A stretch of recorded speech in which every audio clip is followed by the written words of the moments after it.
এটা মানে আমার বাচ্চার পায়ের কোনো ক্ষতি হয় নাই, আমার বাচ্চা সম্পূর্ণ সুস্থ আছে। আচ্ছা, এর কোনো ক্ষতি হয় নাই। জাস্ট এটা মানে পারিবারিক ভাবে আমরা সমাধান করে নিচ্ছি। এটা আমাদের শুধু ছোটখাটো একটা পারিবারিক, সব পরিবারে এরকম ছোটখাটো একটা ঘটনা ঘটে। না, এরকম করবে কে? না, এরকম হবে না। আমি আমার বাচ্চা মানে আমার একটা 5 বছরের বাচ্চা আছে। তো বাচ্চা অনেক সময় এই ওরে মানে আমার শাশুড়ি তখন বাড়ি ছিল না, তো বাচ্চা অনেক সময় আসে, ও তো ছোট বাচ্চা বুঝে না, তো আমি জাস্ট রাইখা গেছি যাতে ওর মানে আমি দেখতে পাই যাতে কোনো ক্ষয়ক্ষতি যাতে না হয়, এই জন্য আমি রেখে পরে ইয়া করে না। দুইটা বাচ্চার সাথে থাকলে তো বুঝে উঠেন। হ্যাঁ, ওর সাথে উনি ইয়া গেছে মানে অনেকের বাড়িতে বেড়াই দাওয়াত ছিল, মানে আমাকেও বলতে যাইতাম, আমি ছোট বাচ্চা নিয়ে যেতে পারবো না। এটা ভিডিওর মধ্যে এত গভীর ভাবে বুঝা যায়, এত গভীর ভাবে হইলে তো বাচ্চার পা ভাঙিয়ে যায়, এত কিছু না মানে হালকা কি হইব, কিন্তু এটা এত বেশি কোনো ক্ষতি হয় নাই। আমরা তো ডাক্তারের কাছেও যাইনি। খারাপ ছিল মানে রাগে মানে একটু আমাদের দুই ভাইয়ের মধ্যে একটু ঝগড়া হয়েছিল ওই দিন। ওই রাগে মানে একটু করছিল হয়তো, কথা ঘাটাঘাটি হয়েছিল একটু। আমার নাম লতা। না, আসলে সঠিক না। আমার বাচ্চা আপনাদের সামনে তো দেখাইলাম, আমার কোনো বাচ্চার কোনো পা ভাঙে নাই, কিছু না, আমার বাচ্চা সুস্থ আছে। কিন্তু এই ভিডিওটার ব্যাপারে আসলে কে কি করলো আসলে এটা আমরা বলতে পারি না, বা এটার ব্যাপারে আমরা অবগত না। এটা হয়তো কেউ দুষ্টামি করে আমাদের পারিবারিক দ্বন্দ্ব সৃষ্টি করার জন্য, আমাদের সংসার ভাঙার জন্য হয়তো কেউ এই কাজটা করছে।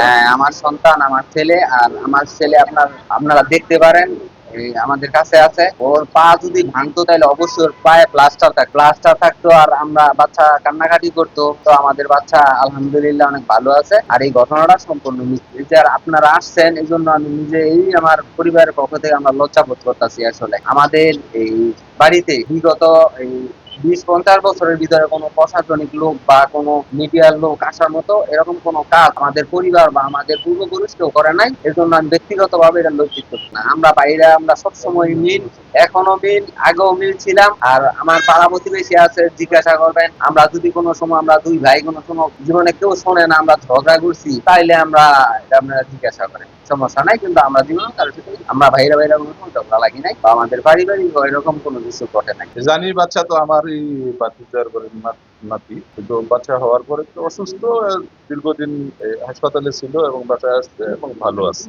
এখন মোটামুটি ভালো আছে। এইটুকুই জানি, কিন্তু অন্য কোনো ঘটনা আমি শুনিও নাই, জানি। আমরা ঝগড়া থাকলে আমরা তো প্রতিবেশী বা আপন চাচা, এরাও তো বাড়ির মানুষ, আশেপাশের মানুষ, কোনো ঝগড়া নাই। এরা দুই ভাই এক সমানে বড় হয়েছে, এক সমানে লেখাপড়া করছে, এক ব্যবসা করে, একখানে খায়, তো এদের মধ্যে কোনো ঝগড়া নাই। এটা হচ্ছে 2013 সালের এই শিশু আইনের আপনার 70 ধারা এবং প্যানাল কোডের হলো আপনার 201, 34, 109 আর কি। ওই যে ভিডিওটা হেড করে দিচ্ছে এবং তারা এটা ধামাচাপা দেওয়ার চেষ্টা করছে এই কার্যের আজকে দুজনের। আর যে মূল যে আসামি যে লতা, তার বিরুদ্ধে 70-এর রিজু হয় না। শিশু পরিবারে কেউ বাদী হয় নাই, তারা 51 পরিবার, তারা একই অন্নে খায় বা তারা একই সাথে বসে, তারা মামলা করবে না বিভিন্ন গণমাধ্যমে এটা তারা বলে বেড়াচ্ছে। তো দিন শেষে তো রাষ্ট্রের একটা দায়িত্ব আছে। রাষ্ট্রের দায়িত্বের জায়গা থেকেই জেলা প্রফেশন অফিসার শিশু বিষয়ক যে কর্মকর্তা থাকে, আপনি জানেন কিনা জানি না, শিশু বিষয়ক যে থাকে প্রফেশন অফিসার, উনি এটাকে বাদী হয়ে মামলা